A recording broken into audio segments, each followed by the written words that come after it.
L'art du tapis commence vraiment sous l'impulsion de Louis XIV qui demande à Colbert de créer une manufacture de tapis pour fabriquer vraiment des tapis à la façon française.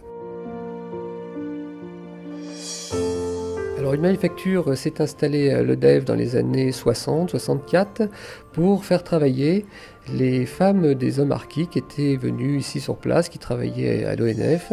Et on savait que ces femmes avaient une certaine technicité et elles connaissaient un petit peu la connaissance du tapis.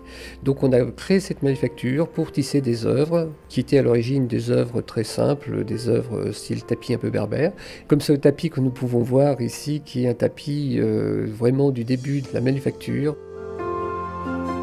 Sur ce tapis que nous voyons de Junot Ponsard, la production a été de 2 ans et demi. Sur le tapis Louis XIV, un tapis classique qui a beaucoup plus de dessins, on peut aller jusqu'à 5-6 ans de production. Sur ce tapis style Louis XIV, il y a 16 points au centimètre carré. Le nombre de points est défini par le nombre du montage de la chaîne. Et là, vous voyez, il y a 4 fils au centimètre, 4 fils avant, 4 fils arrière. Alors, les lissiers, pour retisser, font un report de l'œuvre de l'artiste avec un calque qu'ils vont positionner sur la chaîne et ils vont faire ce qu'on appelle le traçage de ce dessin. Et ensuite, lors de la réalisation du tissage, ils vont suivre les contours de ce dessin.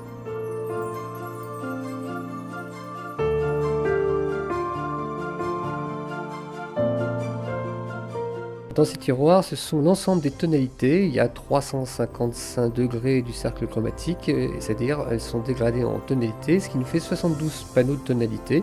On va du rouge jusqu'au pourpre, en passant par les orangés, les verts, les bleus, et ainsi de suite. Dans ces tiroirs-là, il y a à peu près 22 000 couleurs.